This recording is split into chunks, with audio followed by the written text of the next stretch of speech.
The security footage from the Vegas hotel showed my fiancé stumbling into a room with 4 men at 2:47 a.m. 3 weeks before our wedding. The timestamp burned into my brain like a brand. But what destroyed me wasn't just what she did that night. It was the elaborate lie she built around it. The way she looked me in the eye every single day after. Planning our perfect wedding while carrying a secret that would shatter everything. My name is Jordan Matthews, and this is the story of how I disappeared 48 hours before walking down the aisle and what happened when everyone realized the groom wasn't coming back. I'm 32 years old. Been working as a software engineer for TechCore Solutions for the past 7 years. Good salary. Stable career. The kind of life where you think you've got everything figured out. I met Ashley Brennan 2 years ago at a mutual friend's barbecue. She was 28. Working as a marketing coordinator for a boutique advertising firm downtown. Everything about her seemed perfect. The way she laughed at my terrible jokes. How she'd bring me coffee when I was working late. The little notes she'd leave in my lunch bag. For 2 years, I thought I'd found my person. We got engaged last Christmas. I proposed at the same park where we'd had our first date. Got down on one knee in the snow while she cried and said yes. Her parents loved me. My parents loved her. Our friends kept saying we were the couple everyone wanted to be. Planning the wedding became Ashley's full-time obsession. She had Pinterest boards, spreadsheets, vendor contracts stacked on our dining room table. We'd set the date for June 15th at the Riverside Estate, a venue she'd been dreaming about since she was a little girl. Everything was perfect until her bachelorette party.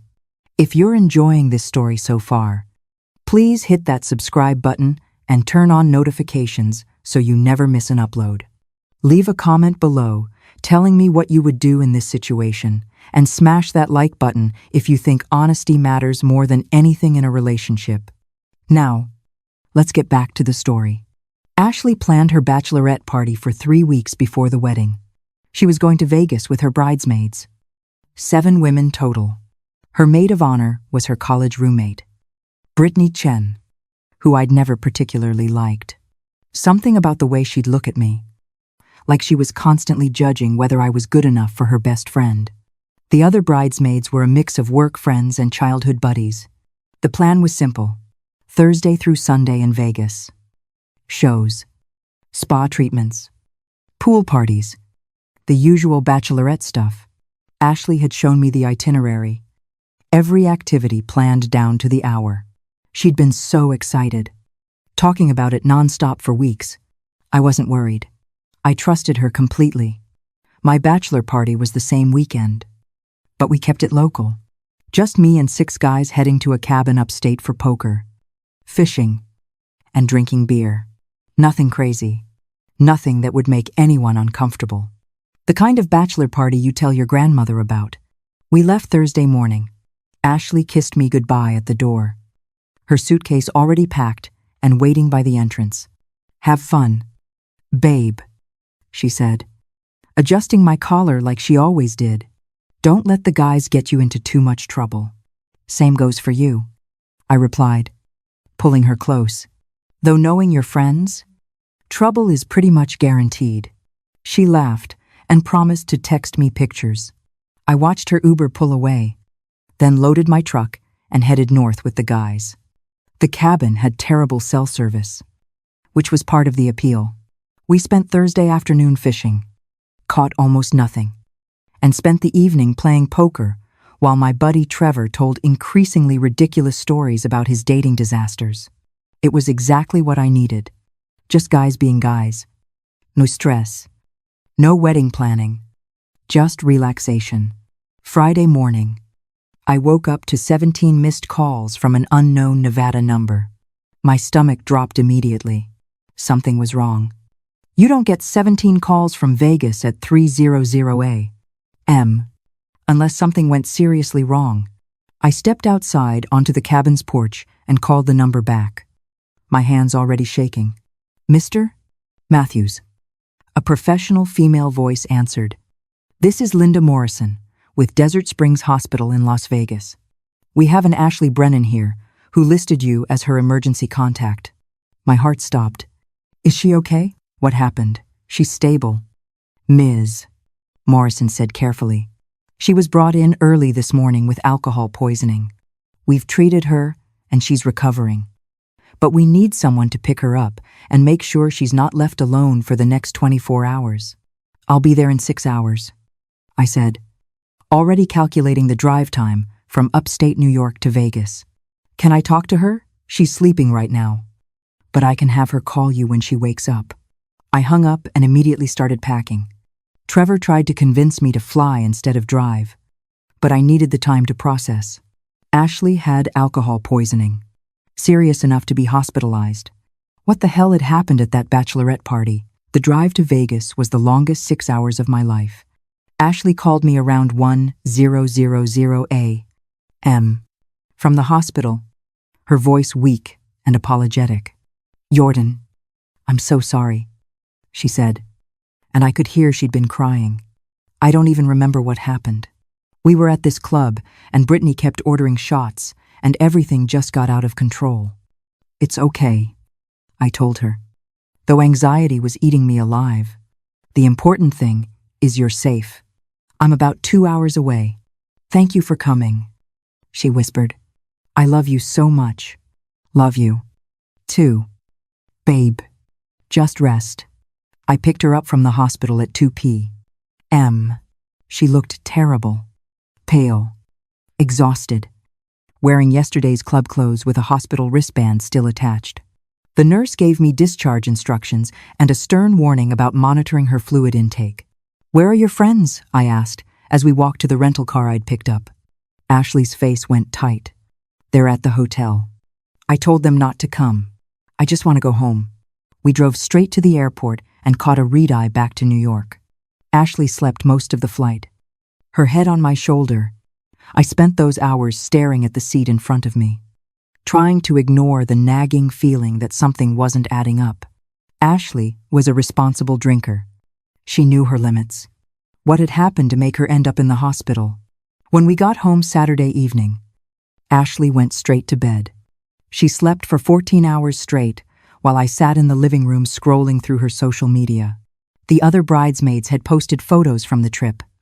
Pool parties, dinner at expensive restaurants, club photos, where everyone looked like they were having the time of their lives. But there was a gap. Thursday night's photos stopped around 11 p.m. Then nothing until Saturday afternoon, when they posted pictures from brunch. An entire day missing from the social media record. I told myself I was being paranoid. Ashley had gotten too drunk. That's all. It happens. We'd laugh about it someday. Tell our kids the story of Mom's wild bachelorette party that went a little too far. But I couldn't shake the feeling that I was missing something important. Ashley recovered over the next few days, but she was different. Quieter. She'd stare off into space during conversations. Jump when I'd enter a room unexpectedly. When I asked if she was okay, she'd smile and blame wedding stress. The other bridesmaids returned Sunday night, and I expected Ashley to debrief with them like she always did after trips. But she didn't. She ignored calls from Brittany, sent short text responses to the group chat, and refused to look at the photos they kept sending. "Ash, are you mad at your friends?" I asked Tuesday evening while we were addressing wedding invitations. "No," she said quickly. Too quickly. "I just need some space from the Vegas chaos. Wedding planning is stressful enough without rehashing the trip." "Did something happen that you're not telling me?" She looked up at me then, and for just a second I saw something in her eyes. Fear, maybe, or guilt. Nothing happened? "Jordan, I just drank too much and made a fool of myself. Can we please drop it?" I dropped it. But I didn't stop thinking about it. Wednesday afternoon, a package arrived at our apartment. No return address. Just my name written in careful print. Inside was a USB drive and a handwritten note. "Jordan, I'm sorry you have to find out this way, but you deserve to know the truth before you marry her. What's on this drive happened Friday night in Vegas. The hotel security footage is time-stamped. I'm not trying to ruin your life. I'm trying to save you from making the biggest mistake of your life. A friend." My hands shook as I held that USB drive. Part of me wanted to throw it away to trust Ashley to believe that whatever was on there was either fake or taken out of context. But a bigger part of me needed to know. I waited until Ashley left for work Thursday morning. Then I plugged the drive into my laptop. The file was labeled Desert Palms Hotel Security Cam 3. June 2nd. 2:15 a.m. to 4:30 a.m. I clicked play. The footage showed a hotel hallway. The timestamp clearly visible in the corner. At 2:40 she shopped a.m. The elevator doors opened. Ashley stumbled out, clearly drunk, laughing with 4 men I didn't recognize. They were all in their 30s, well-dressed, obviously intoxicated. One of the men had his arm around Ashley's waist. She was leaning into him, her hand on his chest. They stopped at room 847. One of the men swiped a key card, and the door opened. All 5 of them went inside. The door closed. My stomach turned to ice. I fast-forwarded the footage. At 4:40 a.m. The door opened again. The 4 men walked out first, laughing and high-fiving each other like they just won something. Then Ashley appeared, looking disheveled, her dress askew, her hair a mess. She stood in the hallway for a moment, leaning against the wall like her legs couldn't support her weight. Then she slid down to sitting position and started crying. At 4:31 a.m. Brittany appeared from another room down the hall. She helped Ashley up, and they disappeared back toward the elevators. I watched that footage 17 times. Each viewing felt like a knife twisting deeper into my chest. My fiancé had gone into a hotel room with 4 strange men at 2:47 a.m. and didn't come out until 4:17 a.m. 90 minutes. What happened in those 90 minutes didn't require much imagination. I sat there in our apartment, surrounded by wedding invitations and seating charts and Ashley's carefully organized vendor contracts. And I realized my entire life had been a lie. The woman I was supposed to marry in 2 weeks had cheated on me at her bachelorette party. Not just cheated, not just a drunken kiss or a moment of weakness. She'd spent an hour and a half in a hotel room with 4 men, and then she'd come home, looked me in the eye, and lied about everything. I didn't confront Ashley immediately. I needed time to think, to process, to figure out what I was going to do. That evening, when she came home from work, I acted normal. We ordered Chinese takeout, watched a movie, went to bed like nothing had changed. But everything had changed. Friday morning, I called in sick to work. After Ashley left for the office, I started gathering evidence. I made copies of the USB drive, screenshots of the relevant footage, time-stamped everything. Then I started researching. The Desert Palms Hotel in Vegas had excellent security. I called them directly, explained that I was the fiancé of a guest who'd stayed there June 1st through 3rd, and that I needed to file a report about an incident involving her. The security manager, a woman named Patricia Valdez, was sympathetic but professional. "Sir, I can't share guest information without proper authorization or a police report." "What if I already have security footage?" I asked. "Would you be able to confirm its authenticity?" There was a pause. "If you have footage from our property, that's a serious concern. Can you send it to me?" I emailed her the file. She called me back 30 minutes later. "Mr. Matthews, this is authentic footage from our property. Where did you get this? Someone sent it to me anonymously. Do you know the identity of the people in this footage? One of them is my fiancé. I'm trying to figure out who the men are." Patricia was quiet for a moment. "Mr. Matthews, I'm going to be honest with you. The 4 men in that footage were part of a bachelor party group that was staying on the same floor as your fiancé's bachelorette party. They checked out Saturday morning. Can you give me their names? Not without a subpoena. But if you're planning to pursue this legally, I can preserve the records." I thanked her and hung up. So, it was real. The footage was authentic. Ashley had actually done what the video showed. Next, I did something that probably crossed a line. I accessed Ashley's iCloud account. We'd shared passwords years ago for convenience, never thinking anything of it. Now, I used that access to look at her messages from Vegas weekend. The text between Ashley and Brittany started Friday morning. Ashley, I don't remember anything after midnight. What happened, Brittany girl? You got wild. But what happens in Vegas stays in Vegas. Right, Ashley Britt. Seriously. Did I do something stupid? Brittany, you had fun. That's what bachelorette parties are for. Don't stress about it. On Ashley. I woke up and my dress was on backwards. Please tell me I didn't. Brittany, listen to me. Nothing happened that you need to worry about. You were drunk. You flirted with some guys. End of story. Jordan never needs to know about any of it. Ashley, but I can't remember. What if something did happen? Brittany, then, it's not your fault because you were too drunk to consent. But seriously? Stop spiraling. You're getting married in 3 weeks. Focus on that. The messages made me sick. Brittany knew something had happened, and instead of being honest, she was actively helping Ashley hide it. I kept reading. Later that day, there were messages in the bridesmaids group chat.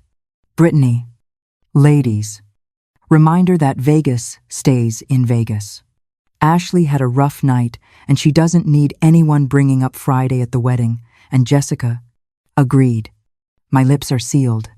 Morgan, what happened to the girl code? We protect each other. Rachel, I still think she should tell Jordan. He deserves to know.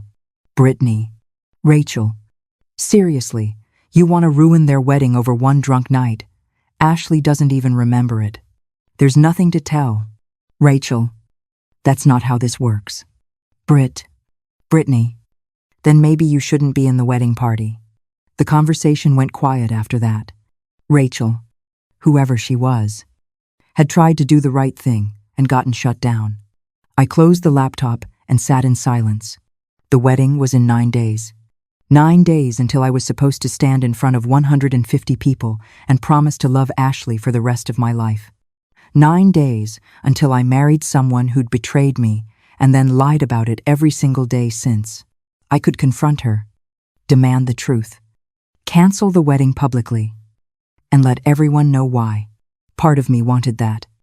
Wanted her to feel the shame and humiliation she deserved. But a bigger part of me wanted something else. I wanted to disappear. Not out of cowardice. Out of control. Ashley had controlled the narrative since Vegas. She'd controlled what I knew, what I believed, how I felt. She'd manipulated me with lies and half-truths. And I was done being manipulated. So, I started planning my exit. Saturday morning, I told Ashley I needed to go to my parents' house upstate to pick up some family heirlooms for the wedding. She barely looked up from her laptop where she was finalizing the seating chart. Okay, babe, drive safe. I loaded my truck with everything that mattered. Clothes, documents, laptop, the external hard drive with all my personal files.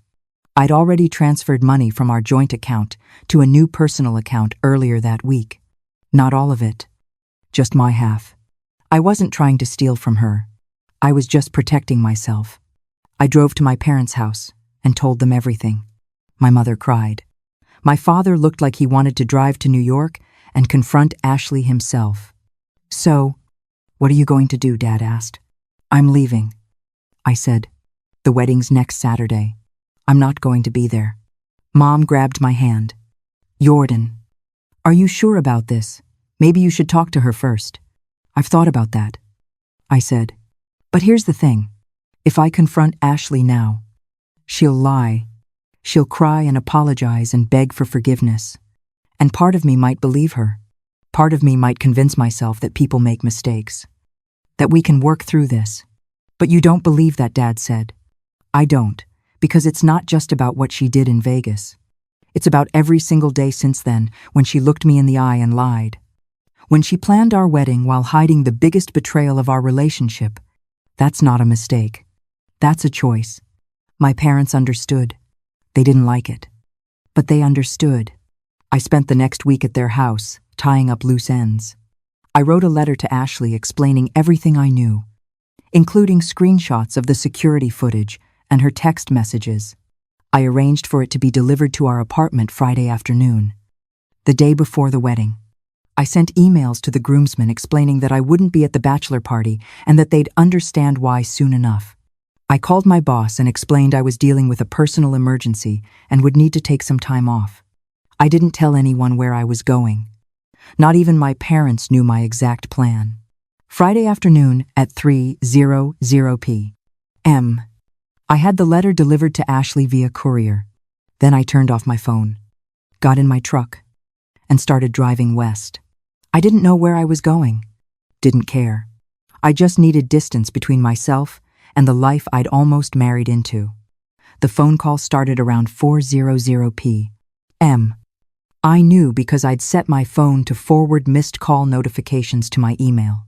By 5:00 p.m., I had 43 missed calls. Ashley, her parents, Brittany, my parents, the groomsmen, even the wedding coordinator. At 6 p.m., I got an email from my father. Jordan. Ashley showed up here hysterical. She's saying the letter is all lies, that someone's trying to ruin her life. Her parents are threatening legal action for defamation. What do you want me to tell them? I wrote back. Tell them the truth. The security footage is real. The text messages are real. And I'm not coming back. Saturday arrived, the day I was supposed to get married. Instead, I was sitting in a diner outside of Omaha, eating pancakes and watching the sunrise through a grease-stained window. My phone, which I'd finally turned back on, exploded with messages. Ashley had sent 127 texts. Most were variations of, "Please call me. We need to talk, and I can explain everything." A few were angry, calling me a coward for not facing her. Brittany had sent me 3 long messages accusing me of destroying Ashley's life over nothing, claiming the security footage was taken out of context and that I was overreacting. My parents forwarded me news that the wedding had been canceled. Ashley had stood in the empty venue and cried, while her mother screamed at anyone who would listen that I'd abandoned her daughter at the altar. But the most interesting message came from Rachel Thornton, one of the bridesmaids I'd never actually met. Jordan, I don't know if you'll read this, but I tried to get Ashley to tell you the truth after Vegas. What happened that night wasn't okay, and she should have been honest with you immediately. I'm sorry you found out this way. You deserved better. For what it's worth, I think you made the right choice. I wrote back, thank you for trying to do the right thing. That took courage. Over the next few weeks, the story spread through our social circle like wildfire. Some people took Ashley's side, claiming I was heartless for leaving without giving her a chance to explain. Others, once they saw the security footage I'd shared with close friends, understood completely. Ashley tried calling every day for the first month. Then the calls became weekly. Then monthly. I never answered. There was nothing she could say that would change what happened. Eventually, I learned from mutual friends what had actually happened that night in Vegas. The story came out piece by piece as more bridesmaids started talking guilty about their role in the cover-up. Friday night, Ashley had gotten separated from the group at a nightclub. The 4 men from the bachelor party had started buying her drinks, flirting aggressively. She was already drunk when they invited her back to their room for an after-party. According to witnesses, Ashley had gone willingly. What happened in that room? Nobody knows for certain because Ashley genuinely doesn't remember most of it. But the men bragged to their friends afterward about the drunk girl from the Bachelorette party who'd been down for anything. Brittany had found Ashley in the hallway at 4:30 a.m., disheveled and crying. Instead of taking her to the hospital or calling me, Brittany had helped her shower, change clothes, and crafted the story about drinking too much. The alcohol poisoning that sent Ashley to the hospital happened Saturday morning when she tried to drink away the memories of Friday night. That part hadn't been planned. It was Ashley trying to self-medicate her guilt and trauma with more alcohol. Some people might say Ashley was a victim that night, that she was too drunk to consent, that what happened was assault rather than cheating. And maybe there's truth to that. But here's what I couldn't forgive: the lying. If Ashley had called me Saturday morning and said, "Jordan, something terrible happened last night and I need you," I would have been on the first flight to Vegas. I would have held her, supported her, helped her through it. Instead, she chose to hide it. She chose to come home and pretend everything was fine. She chose to let me plan our wedding while carrying a secret that would destroy us. That choice, more than anything that happened in that hotel room, is what ended our relationship. 6 months after the canceled wedding, I was living in Portland and working remotely for a tech startup. I'd started therapy to process the betrayal and rebuild my ability to trust people. I'd made new friends who didn't know anything about my past. One evening, I got a Facebook message from Ashley. It was long, detailed, and for the first time seemed genuinely honest. She admitted everything: the men, the hotel room, the lies. She explained that she'd been terrified of losing me, terrified of being judged, terrified of admitting what happened because saying it out loud would make it real. She apologized for the pain she'd caused, for the wedding I'd paid thousands of dollars for. That never happened. For the life we'd planned that she destroyed. She said she understood why I left and didn't blame me. She ended the message with, "I hope someday you can forgive me. Not for my sake, but for yours. You deserve so much better than what I gave you." I read that message 3 times. Then I closed it and never responded. Some people don't deserve forgiveness. Not because they're evil, but because forgiving them means pretending their actions didn't matter. Ashley's choices mattered. They changed the trajectory of my entire life. I eventually started dating again. Met a woman named Claire, who worked as a veterinarian and had her own story of heartbreak and rebuilding. We took things slow, built trust gradually, and 18 months later, we got engaged. This time, there was no doubt, no secrets, no lies hidden behind wedding planning and Pinterest boards. Claire and I got married at a small ceremony in her parents' backyard with 20 people present. No big venue, no elaborate reception. Just 2 people who chose each other honestly and completely. As for Ashley, I heard through mutual friends that she moved to California and started working for a different firm. She's apparently in therapy and has stayed single, working on herself. Part of me hopes she finds peace, not for her sake, but because carrying that much pain and guilt will destroy a person eventually. But mostly I don't think about her anymore. The day I disappeared before our wedding was the day I chose myself over someone who'd proven she'd always choose the lie over the truth. And sometimes choosing yourself is the bravest thing you can do. If this story resonated with you, I'd love to hear your thoughts in the comments below. Have you ever discovered a betrayal that changed everything? How did you handle it? Share your story with our community. And if you haven't already, please subscribe to the channel and hit that notification bell so you never miss our next video. Thank you for watching.